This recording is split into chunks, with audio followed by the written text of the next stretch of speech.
სალამ მშვიდობისა ძვირფასო ტელემაყურებლებო, ეთერშია გადაცემა ნაცნობი სახეები. ჩვენი დღევანდელი გადაცემის სტუმარი გახავთ თქვენთვის საკმაოდ საინტერესო პიროვნება ბატონი რამაზ იოსელიანი. უფრო დააწრულებით კი მის შესახებ ჩვენი გადაცემიდან შეიტყობთ. ასე რომ დარჩი ჩვენთან ერთად. ზოდიაქოს ნიშანი თევზი, საყვარელი ქალაქები თბილისი და მადრიდი. ცხოვრების მიზანი კარგი და წესიერი ცხოვრება. საყვარელი რეჟისორი მიხეილ თუმანიშვილი. მსახიობები რამაზ ჩხიკვაძე, კახი კავსაძე და ოთარ მელღუნიათუხუცესი. ოცნება გამხდარიყო ცნობილი მსახიობი.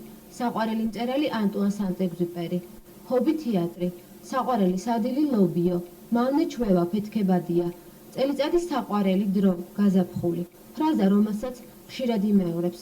ჩემო სიცოცხლე, კაი შენი ჭირიმე. იდეალური მისაბაძი პიროვნება მიხეილ თუმანიშვილი. ბიოგრაფიული შტრიხები. დაიბადა 1958 წლის 11 მარტს ქალაქ თბილისში. დაამთავრა თბილისის ნომერ-2 საშუალო სკოლა 1975 წელს. იმავე წელს ჩააბარა თბილისის შოთა რუსთაველის სახელობის სახელმწიფო თეატრალურ ინსტიტუტში. იყო მიხეილ თუმანიშვილის ჯგუფში. მან 1979 წელს წაიყვანა კინომსახიობთა თეატრში, სადაც მუშაობდა მიხეილ თუმანიშვილის გარდაცვალებამდე. რამაზ იოსელიანი მოღვაწეობდა რუსთაველის, მარჯანიშვილისა და მეტეხის თეატრებში. იგი 2000 წლიდან მოღვაწეობს გრიბოიდოვის სახელობის თეატრში. ზუსტად მესამე თვეა, რაც დაინიშნა გორის გიორგი ერისთავის სახელობის სახელმწიფო დრამატული თეატრის სამხატვრო ხელმძღვანელად და დირექტორად. პარალელურად ასწავლის თეატრალურ ინსტიტუტში. რამაზ იოსელიანი მარჯანიშვილის პრემიის მფლობელია. სხვადასხვა წლებში საუკეთესო მსახიობად არის აღიარებული. თუმცა ხალხის სიყვარული მისთვის ყველაზე დიდი ტიტულია. მას ნათამაშები აქვს 30-მდე რუსულ ფილმში. დაახლოებით 60-70-მდე როლი კი აქვს ნათამაშების სხვადასხვა სპექტაკლებში. ის ბავშვობაში საკმაოდ ცელქი, ონავარი, ფიზიკურად პატარა ტანისა და მეტად სასაცილო ყოფილა. მშობლები მასთან მიმართებაში საკმაოდ მობიერები იყვნენ. მისი ცელქობების გამო ხშირად უფროსი ძმა ისჯებოდა. თვითონ კი ყველა კონფლიქტურ შემთხვევაში თავს დაიძვრენდა ხოლმე.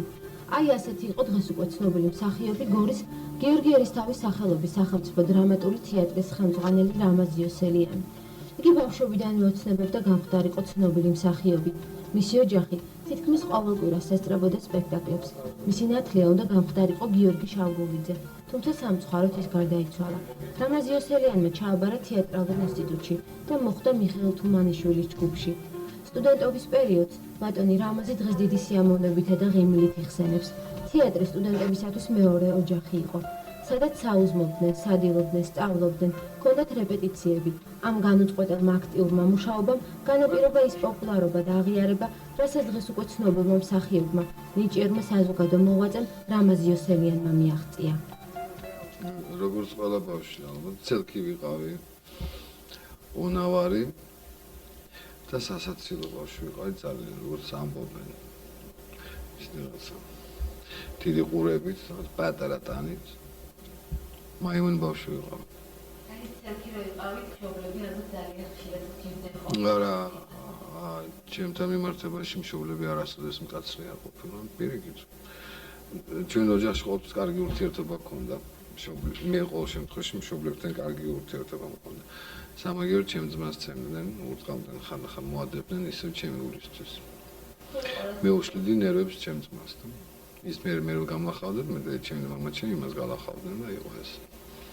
თქვენ ახლა პატარა იყავით ამ სარგებლობით და ყველა კონფლიქტური სიტუაციებიდან შვიდად ხო პატარა რო ვიყავი, ამიტომ მეპატიებოდა და ამიტომ ცუდა ამას ვიყინებდი საჩემოთ. და ამიტომ მსგავსად კარგი სიტუაცია, როგორც ჯგუფში იყო და ინსტიტუტში არ არსებობდა.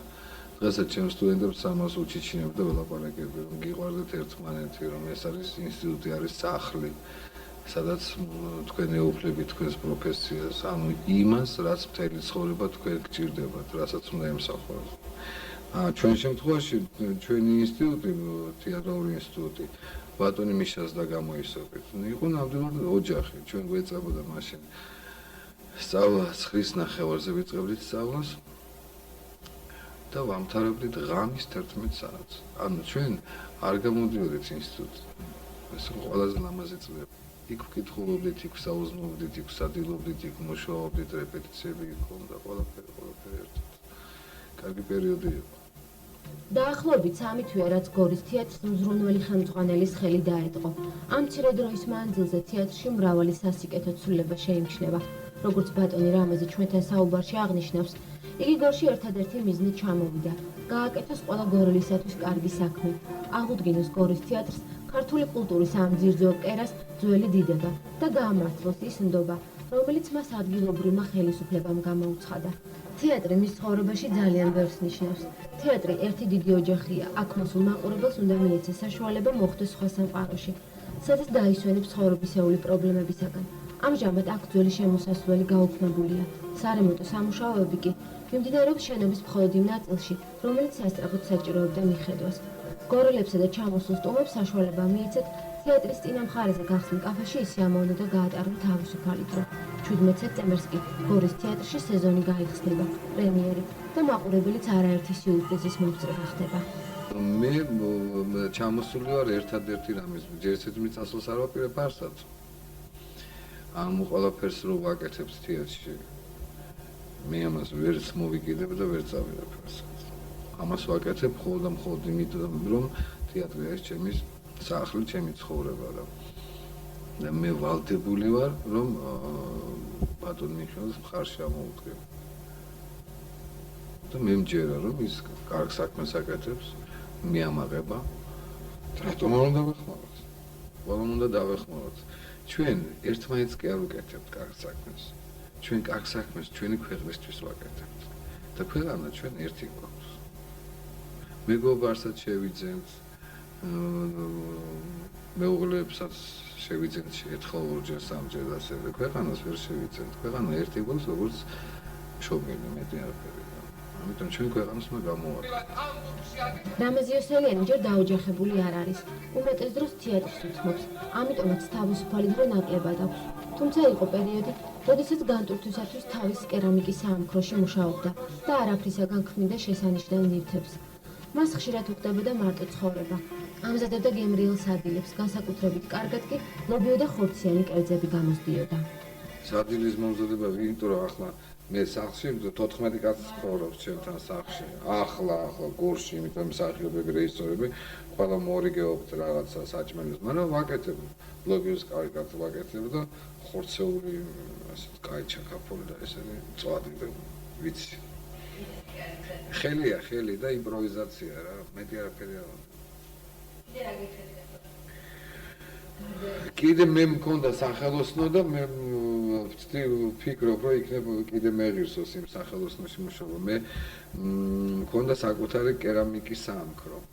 და მე თვითონ შემიძლია ამ ხელა ფორმები ამოვიყვანო, ჭიქურს ვაკეთებ, გამოწოვიცი და ძალიან ვისვენებ. ხოდშის 96 არა 93-14 წელი იყო, გამოფენაც კი მოვაწყე კერამიკის და ბატონი მიშა დავყადის თუმანიშვილი გამოფენას და მეუბნება სულ დაანებ მაშინ არტისტობასთან, იმიტომ ის თეთრი კაი რაღაცეებია, რომ მე მეწყინა, ესე იგი მე უფრო კაი კერამიკოსი ვარ, ვიდრე კაი არტისტი თქვა და არა, ვიდრე. ეს იცით რა, ეს არის ღვთაება, ეს არის გენიალური რამ, არაფრისგან ქმნი რაღაცას. არაჩვეულებრივია თან ისეთი კარგი რაღაცა. ესეთი ღვთიური ძალა აქვს ამას. საზოგადო მოღვაწე გორელებისათვის კარგად ნაცნობი პიროვნება ანზორ-გვაძებია აღფრთოვანებით საუბრობს რამაზ იოსელიანის შესახებ. იხსენებს იმ დროს, როდესაც ის გაიცნო და აღნიშნავს, რომ ბატონი რამაზის მოსვლით თეატრი იმ სინათლით შეივსო, რაც რამაზ თან ახლავს ყოველთვის. ანზორ-გვაძებია მსახიობს ძალზედ კეთილ, დადებით, საოცარ ადამიანად მიიჩნევს. თვლის, რომ იგი ყველა გაჭირვებული სიმებია, შედლების დაგვარად ეხმარება ყველას. თეატრიო მაინც იწყება გარდერობით, ხო იტყვიან, მაგრამ შემოსასვლელიდანაც ხომ იწყება იქ ვიტრაჟი უნდა იყოს, მალე იქნება აფიშა ამცნობს მაყურებელს, რომ დღეს არის ეს სპექტაკლი, შემოდიხარ თეატრალურ კაფედან შედიხარ დარბაზში და ამ დროს განათებულია დარბაზი, ჩაჟამებულ ფერებში, ეს ოდესმე აშენებული და ოდესმე გარემონტებული, თეატრი მოხატული. ეს ყველაფერი შეიცვალა იმ სინათლით, რაც ახლავს რამას. და ვამბობ თამამად, იმიტომ რომ მამად ვეკუთვნი 30 წლის წინ, როცა მე ჯერ კიდევ სარეჟისოროზე სწავლობდი, გვიან მოვინდომე ტელესარეჟისოროს დავამთავრო, მეთქი თუმცა კვალიფიკაცია მივიღე ტელეხედვისა და დრამის რეჟისორის. კვალიფიკაციით დავამთავრე, მაგრამ აი რამაზი რომ შემოვიდა გამოცდაზე, მაშინ მიხალევანი თუმანიშვილი იყო და კურს და ეს იყო საოცარი კურსი, ნინელი ჭაკვეტაძე, ლევან ჩენეიშვილი, რეზიკო ჩხიკვიშვილი და ამ დროს გამოდის რამაზი, ციცქნა. ჯერ ახლა არ არის დიდი. ციცქნა, საოცარი გარე პიჯაკი ივლისის თვეში. მაშინ ეგრე იწყებოდა გამოცდები და ქალბატონი პრობულია რაც განსვენებული ჩვენი მეტყველების კათედრის გამგემ გადმომხედა. და პიჯაკი გადაგდებული რაც ხედა, რას წაიკითხავ ბიჭო უთხრა. ანტონ ჩეხოვის მტვრალი და ძაღლი ისე გამოკვეთილად. თქვა რომ აი გადავიწიეთ ესე და დაუწყეთ მოსმენა რამას. ის გამშვენიერდა, გალამაზდა, გაიზარდა და ეს იყო იმ ჯგუფის, იმ შვენიერი ჯგუფის ხოთაშორის მოგეხსენება ნინელი ჭამპეტაძე იჯდა უკან და ისიც იმეორებდა იმ არ მინდა სიტყვა გრიმასავი ხმარო, მაგრამ ისეთი პლასტიკური იყო მისი სახე. რამაზის რომ გადაედო ნინელის და ნინელიც წამოეყენით მეთქი ამა ქალბატონო ბაბულია ნინელიც წამოდგა და ნინელიმაც იგივე ლევანი უჩანიშვილი იგივე რეზიკო. აი ეს საოცარი მიხალ ივანიჩის გაზრდილი ბიჭი უცბად ვიგებთ რომ მოდის რამას. კიდე გავიგე რომ მოდიოდა არ ჩამოხვიდე შენ ჭირიმე ცოდოხარ შვილო შენ ნიჩს რა უნდა უყო მეთქი. თურმე ის მარტო მსახიობი არა. გორი ხარებია ეს ერთი კვირიანი გასტროლით რომ მიხვდა რომ ჩემო გორელებო იცოდეთ რომ გორელი მაყურებელი საოცრად შეუყვარდა და ამან უფრო გააბედინა ჩამოსვლაგ და დასზე აქტოვანებულია თუმცა ახალგაზრდობა ცოტა გვყავს მარტო ჩემი სტუდიელებით გორელები ავიყვანეთ და დავახვედრე რომ თუ ამოსარჩევია ამოირჩევდა და აი გამოაკრაკიდებაც რეკლამა რომ ალბათ თეატრალური ინსტიტუტისთვის თავის ნაირებს თუ გაზრდის გორში წარმოიდგინეთ სამხელა ჯილდო იქნება. დღეს რამაზ იოსელიანის გამიგზას რომ გადავხედოთ, მის ბიოგრაფიაში აშკარად ჩანს ნიჭიერი მსახიობი, შემოქმედი, ადამიანი, რომელმაც თეატრს მიუძღვნა თავი. სხვადასხვა წლებში მუშაობდა მარჯანიშვილისა და რუსთაველის სახელმწიფო თეატრებში. ბოლოს კი 2000 წლიდან გრიბოედოვის თეატრში მოღვაწეობს. მან დღემდე ითამაშა დაახლოებით 70-მდე როლი. ამ წარმატებული როლებით მაყურებელმა შეიყვარა მსახიობი, დააფასა მისი ნიჭი, გარდასახვის უნარი. მან შექმნა გარკვეული ინდივიდუალობის მქონე სახე ქართულ თეატრალურ სამყაროში. მისი სცენური კულტურა მრავალი როლის შესრულებისას დამტკიცდა. მათგან აღსანიშნავია კომედიანტები, ბაკულას ხორები, შეშლილის წერილები, წუთი სოფელი ასია, სერობა და ასე შემდეგ. იმედია მას არასოდეს მოაკლდება მაყურებლის ყურადღება, ინტერესი და უდიდესი სიყვარული, რაც ესოდეს სჭირდება ყველა მსახიობს, ქართველ ხალხს, ქართულ კულტურასა და ქართულ თეატრს. თავის მხრივ კი რამაზ იოსელიანი შიდა ქართლის მოსახლეობას მშვიდობას უსურვებს და პირობას იძლევა, რომ თეატრის მსახიობები ბევრ რამეს გააკეთებენ იმისათვის, რომ თავის ერთგულ მაყურებელს დიდი სიამოვნება მიანიჭონ და შესთავაზონ უამრავი საინტერესო სიურპრიზი. მე ერთადერთ გამძლეობას მეტი ვერაფერს და იცით მე უბრალოდ აღფრთოვანება ეს სხვა სიტყვა როგორ უჭირავს თავი სამაჩაბლოს ხალხს. მე იმას არ ვუძახე სამხრეთ ოსეთის სამაჩაბლო. აი მე აღფრთოვანებული ვარ რა. აი ესე რომ დამდგარიყვნენ მოაგრად მაპატიონ, რატომ მაპატიონ, რამჭერ საპატიო, ნამდვილად ის გალში და სოხუმში ის მოსახლეობა და არ გამოქცეულიყვნენ. მე მგონი ისე კარგი ხანია ჩვენი იქნებოდა რა. მე უბრალოდ დიდ მადლობას ვუხდი და აი უხრი თავს მათ ამ ვაჟკაცობისთვის.